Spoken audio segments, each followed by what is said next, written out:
2 months ago, I made a video talking about Mortal Kombat 1 versus Mortal Kombat 11. It's gonna say 1 month ago, but it'll change to 2 months in a matter of like 2 days. Was I right or was I wrong? This video would get super long if I compared every single thing I said differently in the video 2 months ago, so if you want to go watch it, you can. If not, just take me at my word, because I just went back and watched it twice in a row so I could talk about it now and how I truly feel the game actually compares to MK11. I always like to get the obvious stuff out of the way. Cameos are way more important than I originally thought in the beta. I think by only giving us Kano, Frost, Sonya, and Jax, we really thought Frost would be like a top 2 cameo, maybe top 1. We felt like she was, you know, the height of what cameos could do for characters, and boy, were we all wrong. Cameos are super important.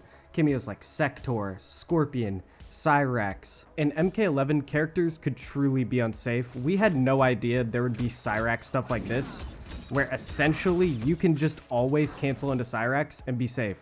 There is not a single punishable move Scorpion has if you just make sure to call Cyrax at close range. That is, you can't jump over his range stuff, but you don't have to hit confirm in MK1.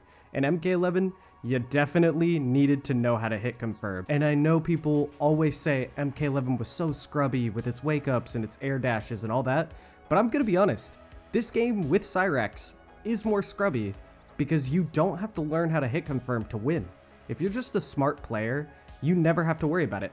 Just time up when you always have a Cyrax cameo, go for your unsafe move, and be safe, plus gain all that chip damage and meter regen. I loaded up MK11 and I didn't know I would be hit by this wave of nostalgia. So you guys saw me do the chain spin with Scorpion and MK1 and I kept it safe with Cyrax. If we go back to MK11 here, what is really nice is I can show you with 2-1 as well in MK11. This is what 2-1 looked like in MK11. Scorpion can reversal punish this. This is a fully punishable move. If you saw on the right side, Scorpion is not taking that. I have to hit confirm. If I don't want to be punished for using a dumb spin move in MK11 versus MK1, I need to teleport cancel out, just like that. I had to actually hit confirm in the game. I'm not saying that, you know, any other cameo allows this, but with Cyrax being so good, I am pretty sure half the people that are playing this game have forgotten what hit confirming is, because if it's Baraka, for example, just always cancel into your launcher and you're good, or if you're Scorpion, always cancel into Cyrax, you get 10 to 15% chip and a whole bar of meter back. What's kind of funny about that, looking back at my original video, is because we didn't have Cyrax yet, nobody could have seen that coming. Absolutely no one. It just wasn't a thing. I felt like you had to hit confirm even more because you had no get out of jail free cards, it felt like. You couldn't jump out of things, you know, like people in MK11, if they went for negative stuff, would try and jump afterwards. So hopefully your following strings would just whiff. Here's a really good example, actually. So if you don't know, Scorpion right here is plus after the 2-1, which is the first 2 hits you're gonna see when he throws the fists, not the sword move. Right there, he was plus. I just straight up jumped out of it. It didn't matter. And even worse, if Scorpion would have landed that back one, as I'm jumping, he would have missed the full combo, the teleport would have dropped, and he would have gotten full combo punished. So that was the way you would do things in MK11 to be cheesy. I thought that went away in MK1. Turns out I am wrong. Just always cancel into Cyrax. There are no unsafe moves anymore.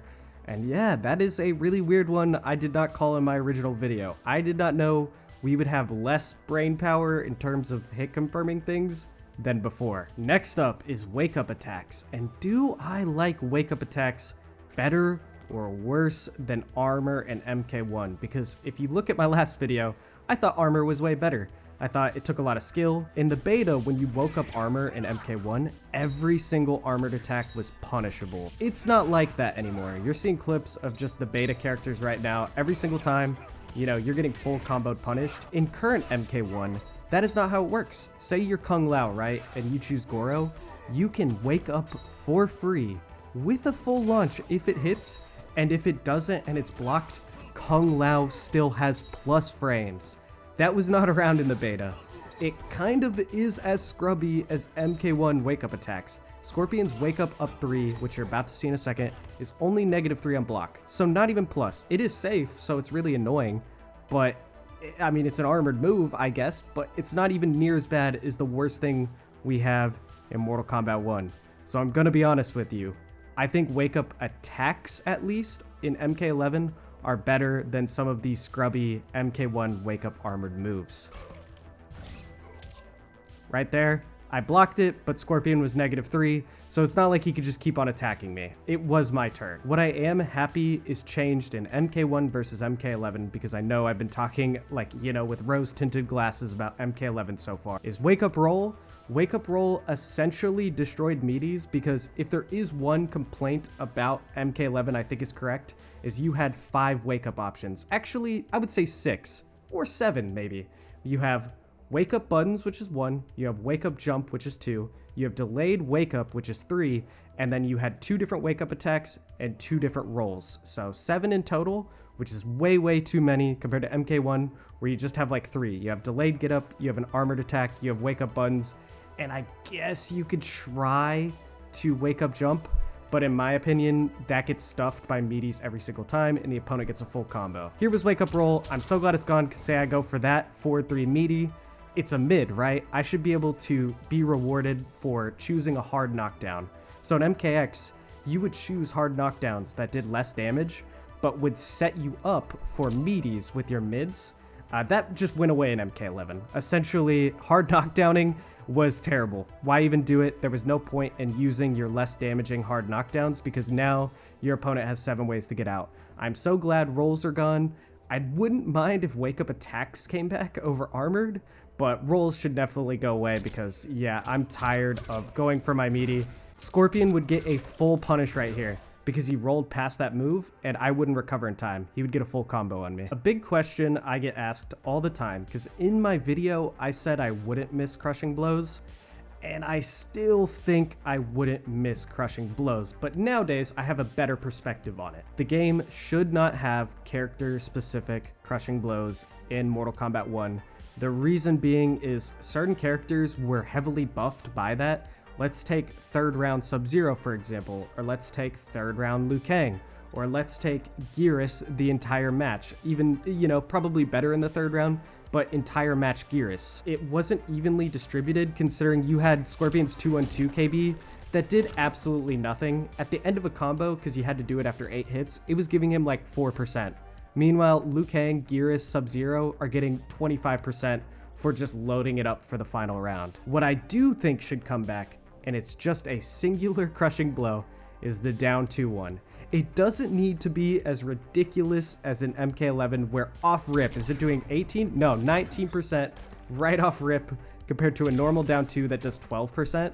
I think that's a little OD. There's no reason to make it 19%, but just make one down 2 KB. That doesn't add too much damage, but it makes a down 2 a combo once a match. It's a counter hit, just like in this game. I think that would be really fun, because as a spectator, right, we need to make MK a spectator sport as well. So having these super cool combos where I go like this, and you know, I catch D'Vorah with the teleport. I can't believe I remember even how to amplify. You know, that's 42%. That's super hype to watch as a spectator. Somebody lands a down 2 on counter hit. You know, they duck a throw, get their KB. Just tone down the damage a little bit. It just adds one really hype thing for people watching, you know, and I think it's fun while playing. If the damage is down, I think it's fun. We're not going to talk about mercies and friendships and stuff like that. I think mercies need to come back. That's better in MK11 than MK1 for sure, but I think it will be added late. People have already seen challenges pop up where it's like perform a mercy as a daily challenge, so clearly they will be coming. And then friendships, I mean, I never really used friendships, but that came late stage in MK11 anyways, so I'm sure it'll be a part of a DLC update eventually. You won't have to pay for it, but it's going to come with like a major DLC update. But something gameplay wise I do want to come back is I don't want all interactables to be back, but I want interactables that launch to be back. So this interactable right here has 2 properties. In one way, I think it would be terrible for MK1. And another way, I think it would be great for MK1. Right here, I can launch D'Vorah with that interactable. I landed my hit. It just gives some cooler combo routes. It only adds like an extra few % of damage. It just looks really cool. The thing is, this interactable can also be really frustrating to go against. So if I move D'Vorah right here and set her to block, all right? So she's gonna block whatever I throw at her. Wow, I haven't done this in a while. How do I even get to custom. All right, here we go. She is set to block all. So Devora has a mind game guess right here. I could go for the back one into the interactable because she held on to block and get a full combo. That's a tick throw. So Devora was blocking. It shouldn't have hit her. She had to let go of block for that interactable not to hit her. That's cheap. Don't bring that back. Because what happens is, if Devora does let go of block to stop me from using the tick throw, I just go for the full string like that and get my full combo. I have her set to blocking everything, but say she did let go of block to duck that, I would end up with my full combo right here. And it's just a cheesy mind game. So bring back the launching interactables in MK11, but I think MK1 did it right, that we don't have any of these cheesy tick throw interactables on the map, and we don't have the interactables where, say, Cabal can get like triple jump ins in Fujin and armor through moves because they just, you know, jump back, hit a jump off interactable, dive kick into you, or do an air Cabal dash. That was cheap as well. Don't bring interactables back unless they are comboable ones, and I think that would be really sweet.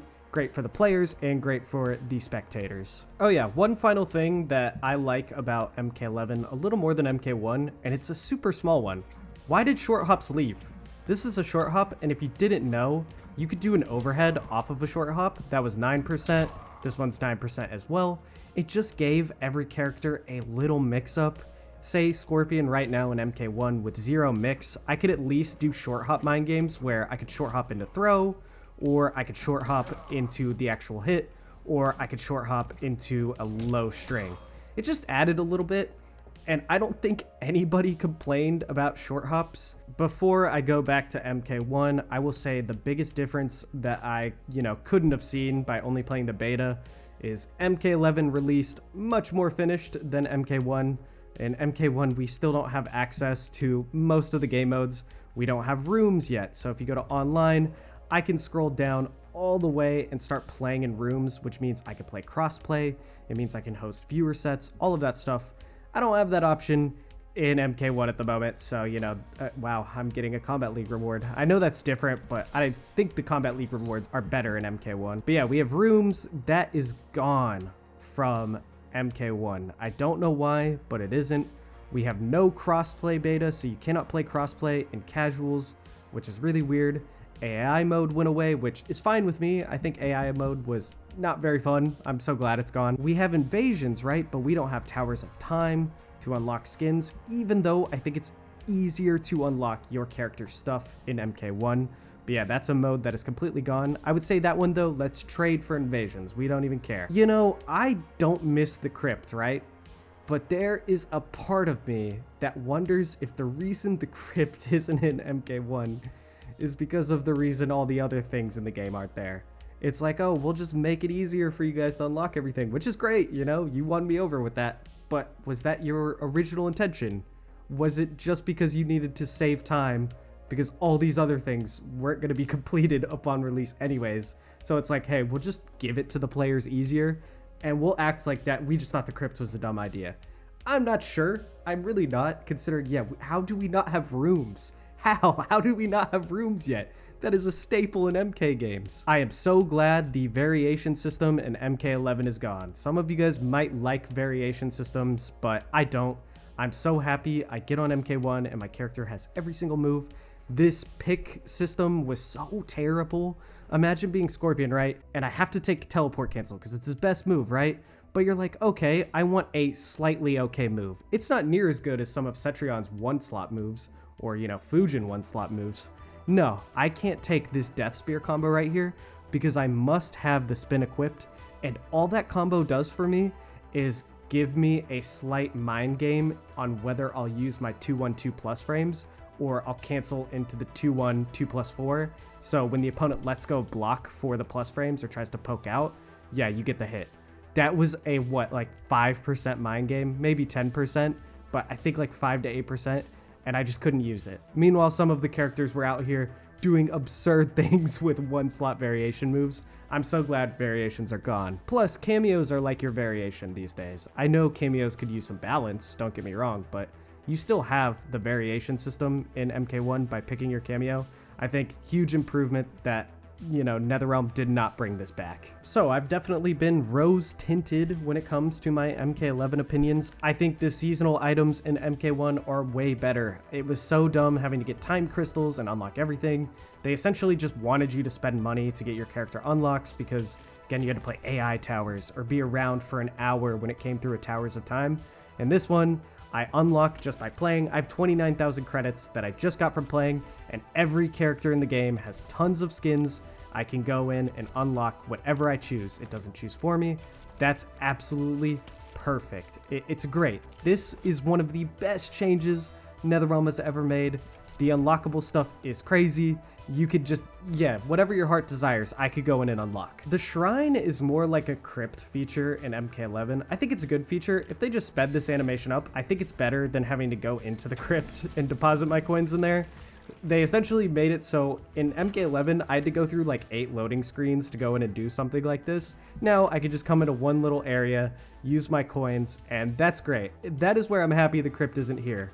I only have a problem with the crypt being gone because it doesn't feel like it's gone for the reason that NRS and WB are saying it is. I think invasions, although it isn't my favorite mode, I think it did take some of the best parts of Towers of Time and just put it here where I don't have a time limit on it.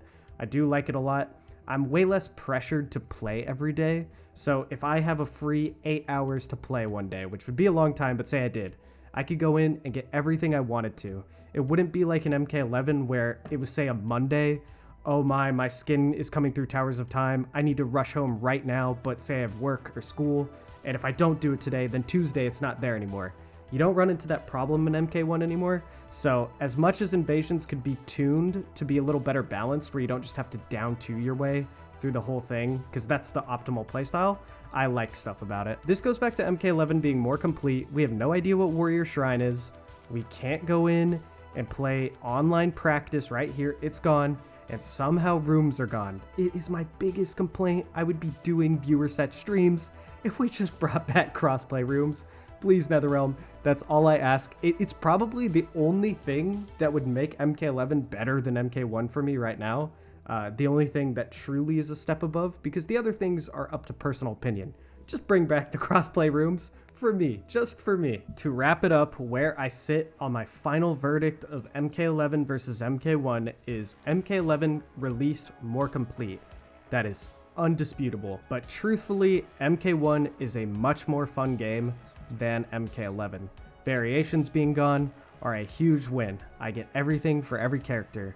Almost every character is really strong. There are clear bottom tiers, and Scorpion is one of those characters that needs some help, but overall the balance is definitely better than release MK11 balance. Cameos are a great idea. We just need to tone down some of the best ones, mainly being Cyrax. If Cyrax gets toned down, yeah, they're still annoying cameos, but there isn't a clear competitive pick cameo that essentially just takes your brain away. You don't have to confirm anything. And like, come on, the damage and just combo ability in this game is wild. Like, you can't tell me how fun this looks, dude. That's 2 bars, 1 cameo spend, 45%. And it could get even crazier. Watch this. 1 bar, 43%, 2 cameo spends. There's just infinite routes. Like, I could get a 50%er right here. The creativity, the combos. I know some people don't love the really long combos, but for me, that was MK11's biggest complaint that everyone had, is that essentially it was too slow, too boring, right there. 48%. And almost every character in the game can do something like that, which makes it really cool. So yeah, let me know what you guys think are, you know, the biggest things that are differences that you like and dislike about MK11 versus MK1. I'm open to anything, you know, I'm not sitting here telling you which way to think. I personally like this game better. It just needs to be polished up and finally fully completed. And it's the best NRS game of all time, in my opinion. Anyways, that's my update to this video now that the game has been out for a month, considering I made it after the beta originally, and I'll catch you guys in the next video.